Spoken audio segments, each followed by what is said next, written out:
Assalamualaikum warahmatullahi wabarakatuh. Alhamdulillahi rabbil alamin. Wassalatu wassalamu ala asyrafil anbiya wal mursalin wa ala alihi wa sahbihi ajma'in. Rabbi syrah li sadri wa yassir li amri wahlul 'uqdatam min lisani yafqahu qawli. Allahumma 'allimna mimma jahilna wa dhakkirna mimma nasina. Allahumma faqihna fid din. Rabbi yassir wa la tu'assir, Rabbi tamim bil khair, amma ba'. Alhamdulillah, summa alhamdulillah. Tuan-tuan, puan-puan yang dirahmati oleh Allah Subhanahu wa taala. Syukur kita kehadrat Allah Subhanahu wa taala kerana dengan limpah taufik hidayah inayah daripada Allah, pada malam ni dapat sama-sama kita hadir ke rumah Allah, ke surau ini. Bersama-sama kita dapat menunaikan salat fardu maghrib. Kemudian dapat sama-sama kita berada dalam majlis ilmu pada malam ni. Mudah-mudahan Allah Ta'ala kekalkan hidayah dalam diri kita ni hinggalah ke akhir hayat kita, insya-Allah. Amin ya rabbal alamin. Alhamdulillah, tuan-tuan yang dimuliakan oleh Allah Subhanahu wa taala, pada malam ni kita meneruskan lagi kuliah bulanan kita, iaitu kita membaca kitab tafsiran ayat ya ayyuhallazina amanu, yang mana kita masih lagi membicarakan iaitu tafsiran seruan Allah Subhanahu wa taala, iaitu tentang pengharaman memakan harta orang mukminin secara batil dan membunuh diri sendiri. Baik, berkaitan dengan pengharaman memakan harta orang mukmin secara batil tu kita dah habis dah. Pada malam ni tuan-tuan, kita akan masuk tajuk wala taqtulu anfusakum. Dia dalam satu ayat tapi ada dua di situ. Satu tentang ya ayyuhalladzina amanu la ta'kulu amwalakum bainakum bil batil. Itu satu, jangan memakan harta secara batil, secara haram. Kemudian dalam ayat ini juga Allah berfirman wala taqtulu anfusakum. Dan janganlah kamu membunuh dirimu. Innallaha kana bikum rahima. Sesungguhnya Allah Maha Penyayang kepadamu. Baik, sambungan ke surat 330 bagi tuan yang ada kitab ni. Ke surat 330 yang di atas tu. Qala al-musannifu rahimahullahu ta'ala wa nafa'ana bi'ulumihi fid darin amin. Dari Abu Hurairah radhiyallahu anhu bahwasanya Rasulullah sallallahu alaihi wasallam bersabda. Daripada Abu Hurairah radhiyallahu anhu bahwasanya Nabi sallallahu alaihi wasallam bersabda, orang yang menggantung dirinya, orang yang dia bunuh diri dengan cara dia gantung. Ni salah satu daripada cara bunuh diri, iaitu gantung. Gantung. Kebiasaannya kalau yang gantung ni, kalau kebetulan ada keluarga dia ataupun sahabat dia ataupun ada orang lah dapat dia gantung dalam bilik. Kemudian orang yang di luar tu curiga, entah apa dia buat kat dalam ni, nak tendang pintu, rupanya dia gantung. Dapat diselamatkan, panjang umur dia, belum sampai ajal lagi lah tu. Tapi tuan-tuan, membunuh diri ni adalah dosa, berdosa. Membunuh diri. Maka orang yang membunuh diri dia dengan cara dia gantung diri dia, maka dia akan digantung di neraka. Azab dia akhirat, di neraka dia pun kena gantung juga. Maknanya tuan-tuan, berdosa orang yang membunuh diri. Kenapa? Ajal telah ditetapkan oleh Allah Subhanahu wa taala. Dan orang Islam, orang mukmin yang sebenar-benarnya apa pun masalah dia, dia tak akan bunuh diri. Besar mana pun masalah dalam hidup dia yang dia lalui, yang dia hadapi, kalau dia benar-benar beriman kepada Allah, beriman dengan qada dan qadar, ketentuan Allah, dia tak akan membunuh diri. Kerana yang pencabut nyawa itu, bila mana dah sampai ajal dia, malaikat apa tu? Israel. Malaikat Israel. Bila diperintahkan oleh Allah Ta'ala, maka dia akan cabut nyawa. Bila mana seseorang itu dah tak ada dah rezeki dia di atas muka bumi ni, tak ada dah. Jadi bila mana dah tak ada rezeki dia, maka nyawa dia akan dicabut. Dengan perintah Allah, dengan izin Allah, malaikat yang akan cabut nyawa. Jadi berdosa orang yang membunuh diri. Kalau dia gantung diri dia di dunia, dia membunuh diri dengan cara gantung, dia akan digantung di neraka. Dan orang yang menikam dirinya, maka dia akan ditikam di neraka. Di dunia dia bunuh diri dengan tikam, tusuk perut dia. Di neraka kelak dia juga akan membunuh diri dia. Wal'iyadu billahi min zalik. Hari ni tuan-tuan, kita bimbang. Kadang-kala masalah putus cinta pun orang bunuh diri.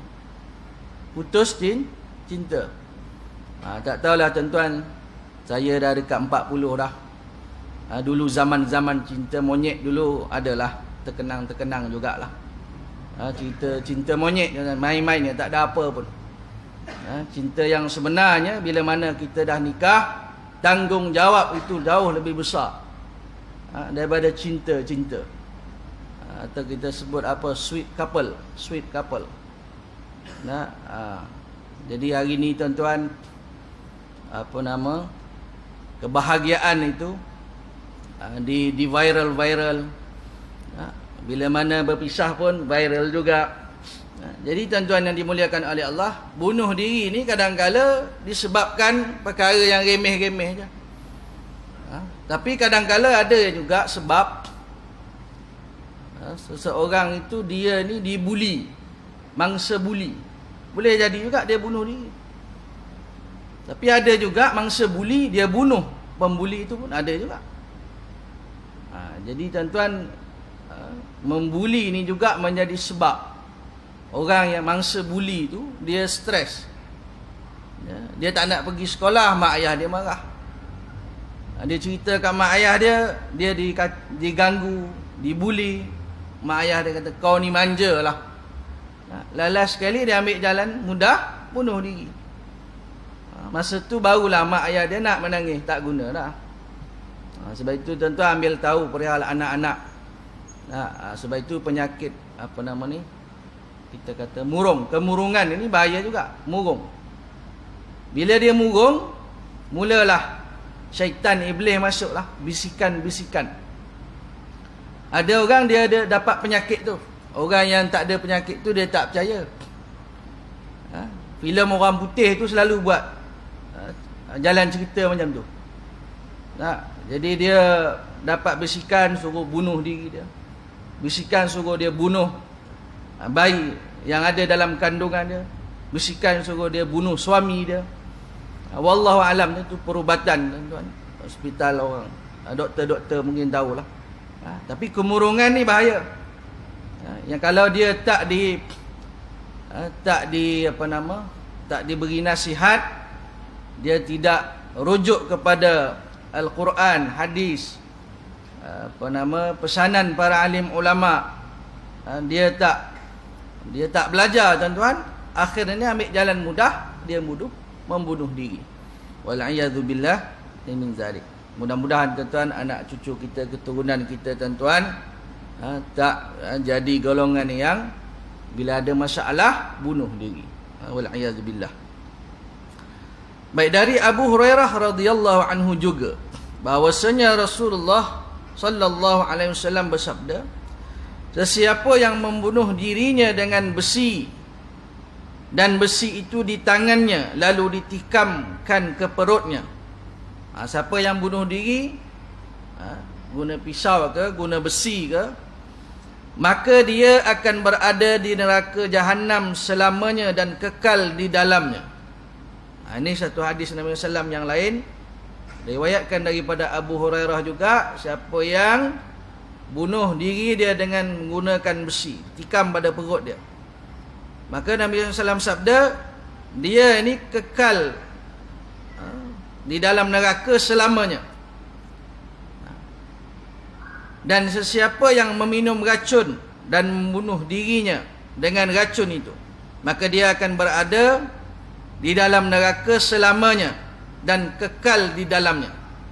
Ini tuan-tuan, ancaman besar daripada baginda Rasulullah sallallahu alaihi wasallam. Maknanya kalau bunuh diri dia kekal dalam neraka. Maknanya dosa besar membunuh diri ni.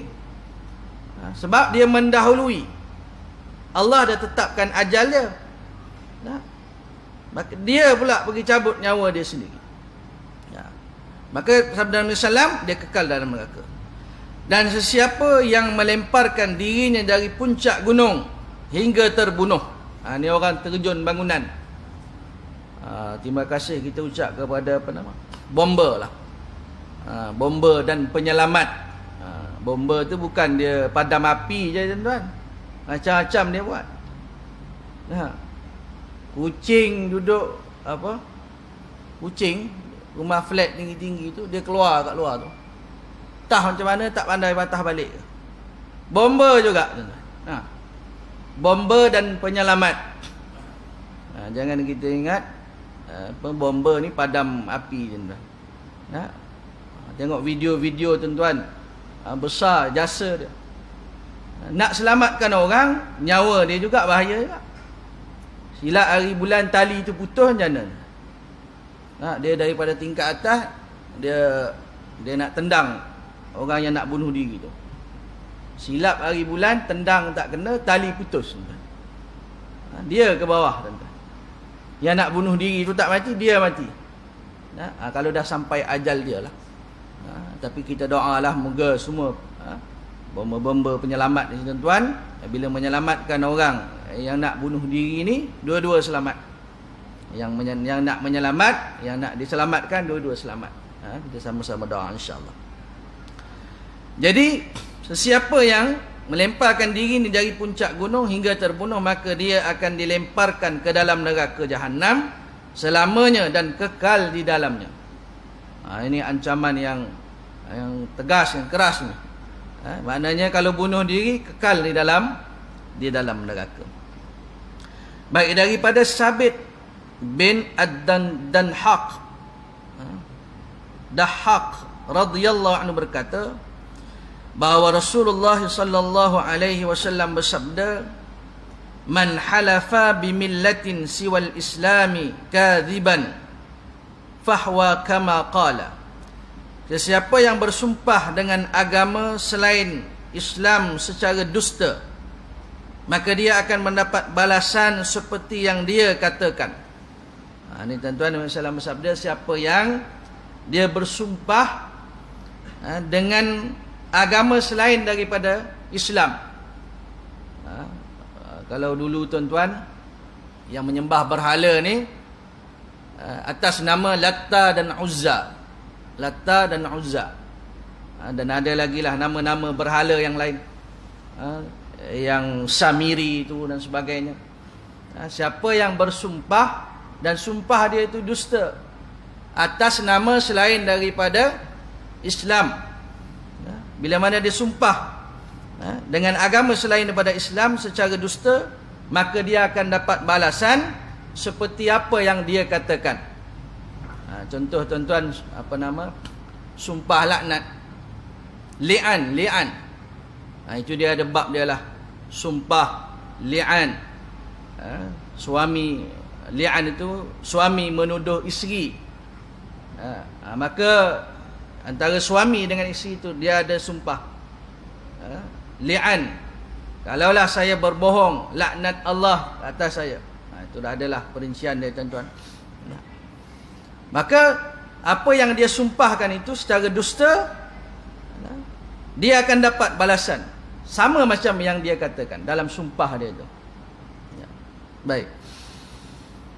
Wa man dzabaha nafsahu bi syai'in dzubiha bihi yaumal qiyamah. Dan sesiapa yang menyembelih dirinya dengan sesuatu, maka dia akan disembelih dengan sesuatu pada hari kiamat. Siapa tuan-tuan dia bunuh diri dia dengan cara sembelih, maka di hari akhirat dia disembelih dengan sesuatu, iaitu dengan alat, pisau dan sebagainya pada hari kiamat. Baik, kata pengarang, saudaraku tercinta, sesungguhnya manusia hidup di bumi ini berjalan bolak-balik dalam cakrawala, melihat manis dan pahit. Jadi kata pengarang, tuan-tuan, kita hidup di dunia ini, berjalan kita ke hulu ke hilir dalam cakrawala ni, dalam dunia ni. Kita melihat yang manis, yang pahit. Pengalaman pahit, pengalaman manis, semua ada. Bahagia dan sedihnya. Ada masa kita bahagia, ada masa kita sedih. Itu mengambil bahagia, kesedihan dan kebahagiaan sesuai dengan kadar yang ditentukan Allah Subhanahu Wa Taala. Akan tetapi semua ini akan berakhir dan memiliki tujuan. Jadi kata pengarang, tuan-tuan, sedih ke, bahagia ke, manis ke, pahit ke, akan berakhir. Iaitu apa dia? Dunia ni akan berakhir. Dunia ni fana, dia akan binasa. Allah SWT berfirman, kullu nafsin za'iqatul maut wa nabluukum bisyarri wal khairi fitnah wa ilaina turja'un. Yang bermaksud tiap-tiap diri akan merasai mati dan kami menguji kamu dengan kesusahan dan kesenangan sebagai cubaan, dan kepada kamilah kamu semua akan dikembalikan. Surah Al-Anbiya ayat 35. Kalau hidup di dunia kita sedih, ada ganjaran pahala. Kalau hidup di dunia ni, hidup kita sentiasa pahit je, ada ganjaran pahala daripada Allah SWT. Kesabaran kita, redha kita tu, Allah Ta'ala balas dengan ganjaran pahala syurga dan sebagainya. Dengan demikian, kematian merupakan tujuan bagi sesiapa pun yang hidup. Jadi tuan-tuan, kematian itu tujuan. Siapa yang hidup pasti akan mati. Dan keabdian di rumah yang fana ini tidaklah masuk akal. Dunia, tuan-tuan, dia fana, dia tak kekal, dia tak abadi. Hiduplah semaumu, kerana engkau akan menjadi mayat. Kita nak hidup macam mana, hiduplah, suka hati kita lah. Tapi kita kena ingat, satu hari nanti pasti kita akan mati, kita akan jadi mayat. Dan cintailah sesukamu, kerana engkau akan berpisah dengannya. Kita nak cinta siapa, cintalah. Cinta orang rumah, cinta anak, cinta sayang siapa, sayanglah. Tapi ingat, satu hari nanti pasti kita akan berpisah. Perbetulkanlah diri anda sebelum anda diperbetulkan. Mana kita bermuhasabah diri kita lah, betul kekurangan kita, kepincangan kita. Timbanglah amal perbuatan kamu, anda sebelum anda ditimbang. Jadi kita muhasabah diri kita. Kita ni banyak buat dosa ke banyak buat pahala? Bertaubat kepada Allah Subhanahu Wa Taala dan bertaubat kepada Allah Subhanahu Wa Taala, dan angkatlah telapak kerendahan kepadanya dengan harapan moga dia mengkabulkan permohonanmu, dan sentiasalah mengetuk pintunya. Moga-moga Allah kabulkan semua permohonan kita, dan sentiasa kita ni mengetuk pintu apa? Pintu keampunan Allah, pintu rahmat Allah Subhanahu Wa Taala.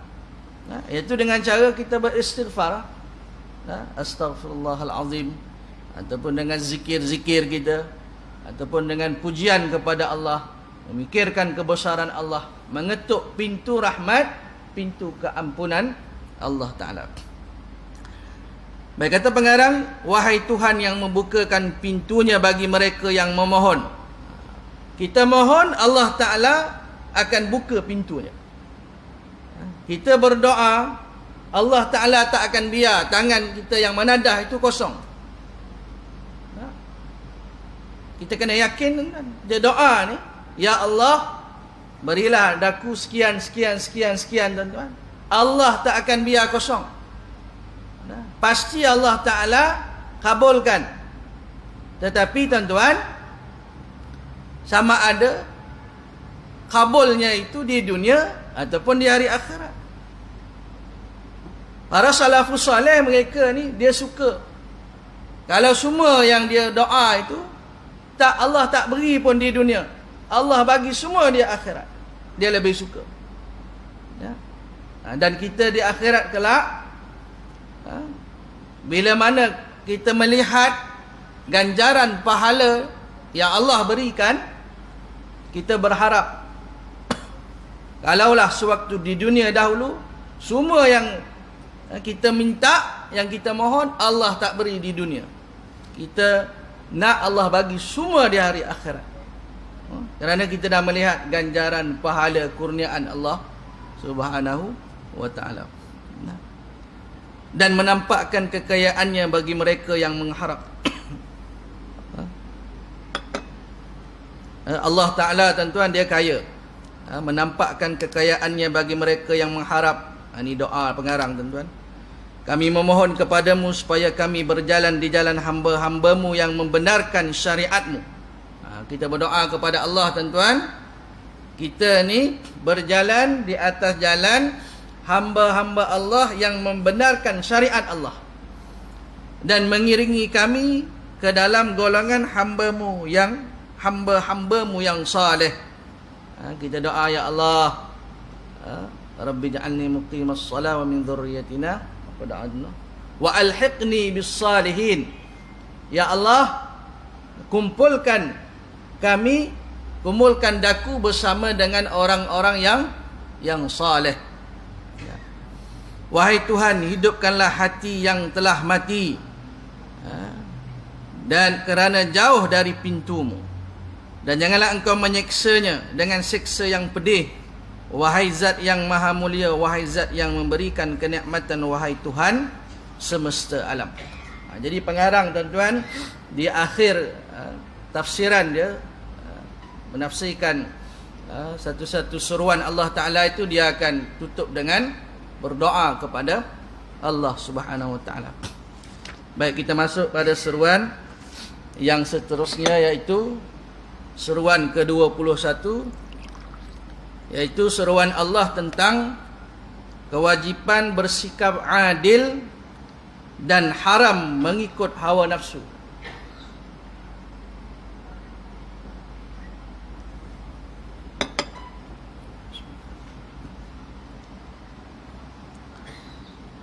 Baik, kata pengarang, saya berlindung kepada Allah Subhanahu wa ta'ala dari segala godaan syaitan yang terkutuk.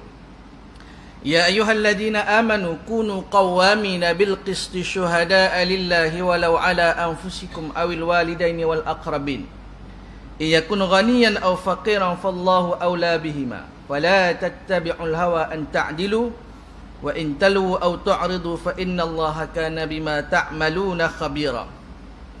Yang bermaksud, wahai orang-orang yang beriman, hendaklah kamu menjadi orang-orang yang sentiasa menegakkan keadilan.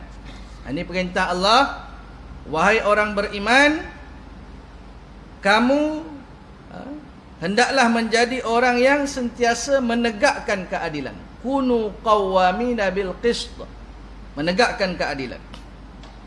Lagi menjadi saksi yang menerangkan kebenaran, dan juga menjadi saksi yang benar. Jangan kita jadi saksi yang palsu, saksi dusta, jangan. Yang menerangkan kebenaran kerana Allah, sekalipun terhadap dirimu sendiri. Nak tegakkan keadilan tuan-tuan, walaupun kepada atas diri sendiri, sekalipun terhadap diri kamu sendiri atau ibu bapa.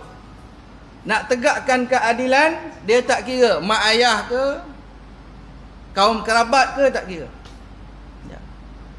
Dan kaum kerabat kamu, kalaulah orang yang didakwa itu kaya atau miskin.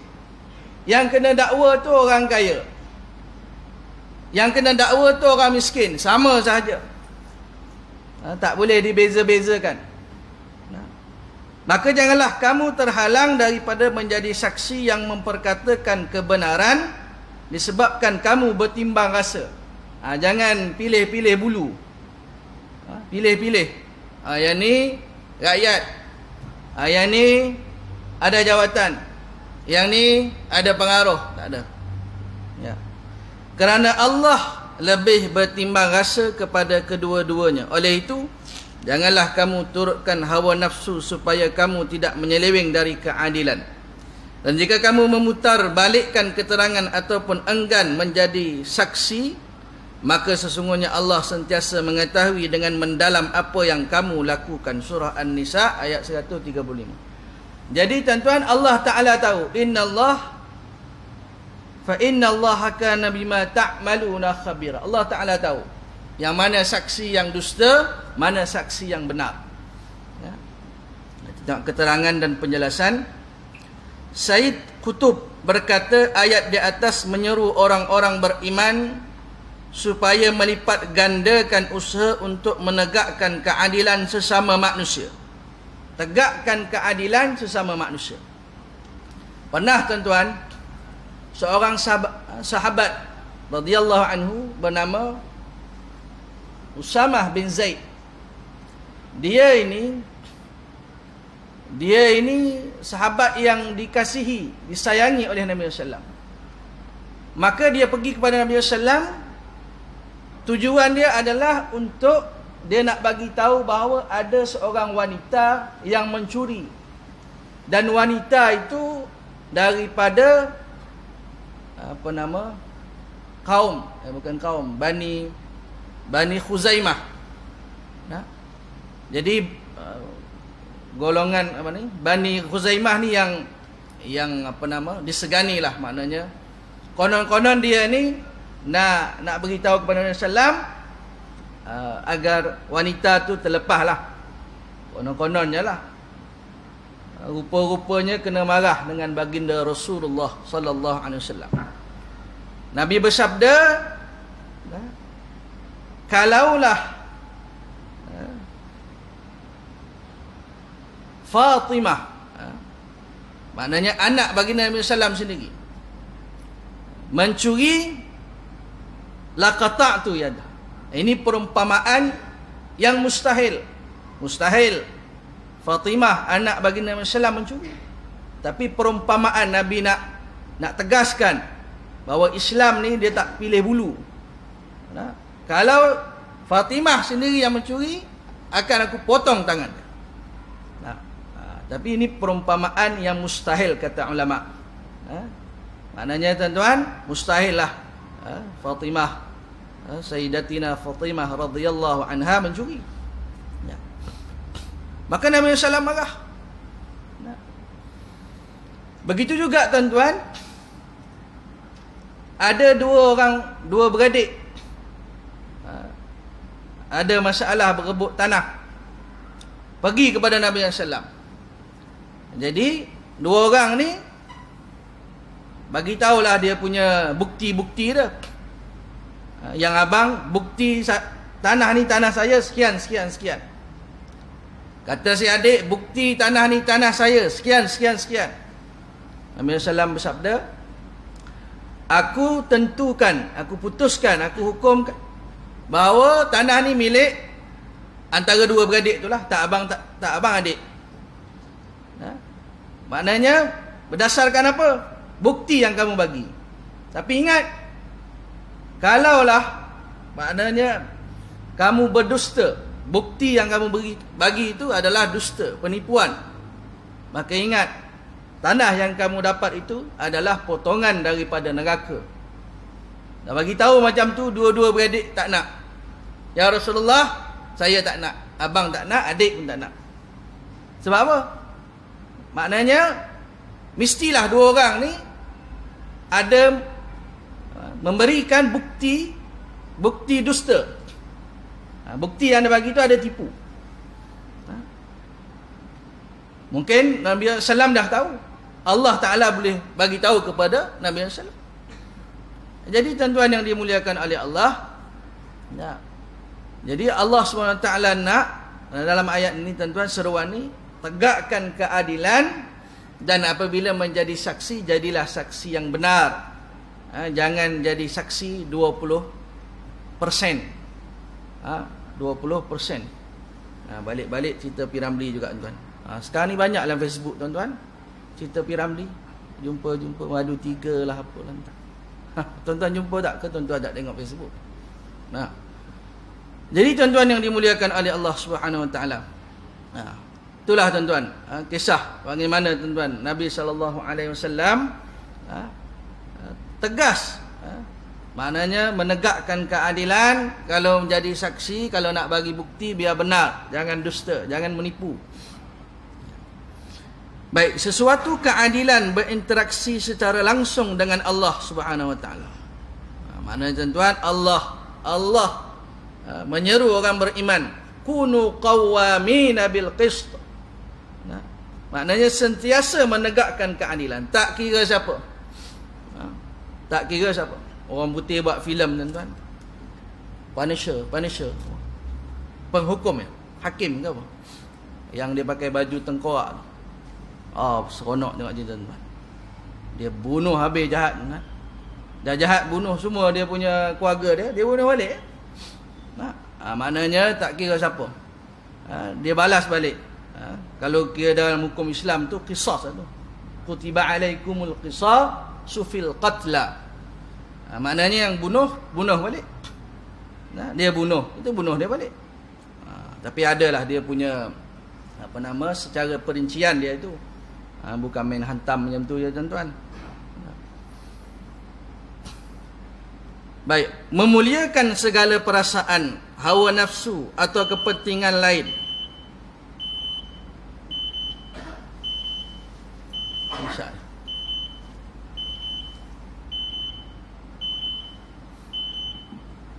Kita beri laluan pada azan insyaAllah.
Muhammadar Rasulullah. Allahumma rabbah.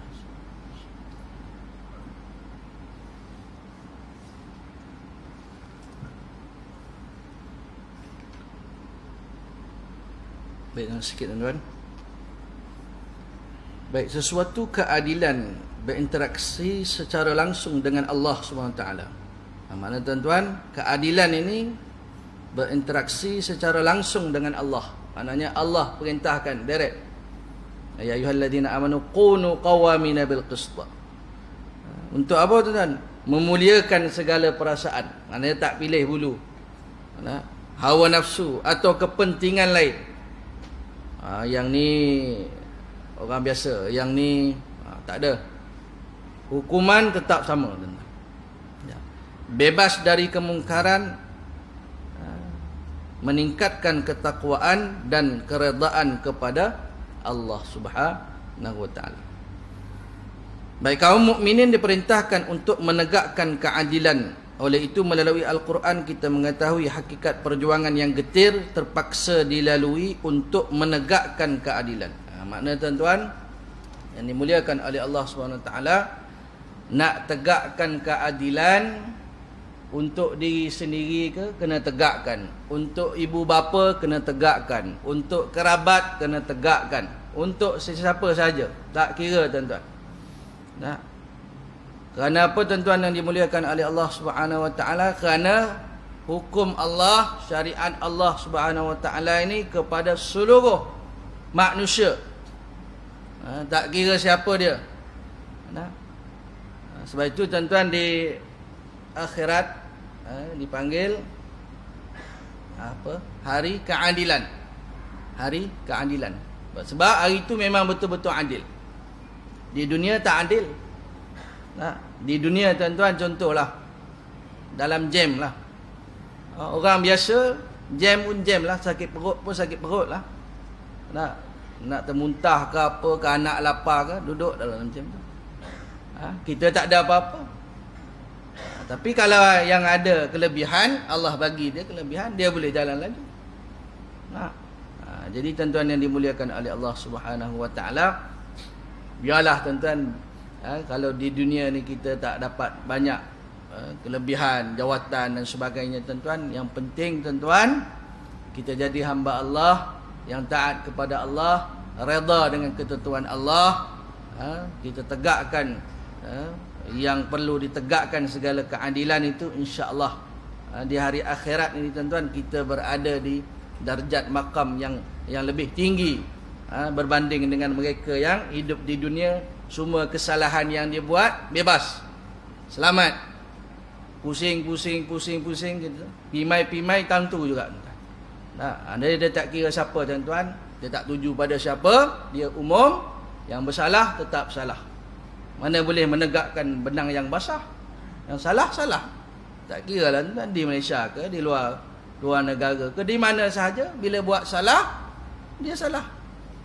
Mungkin dia bebas di dunia, di akhirat tetap akan menghadap Allah Subhanahu wa taala. Wallahu alam, cukuplah sekadar itu kuliah maghrib pada malam ni.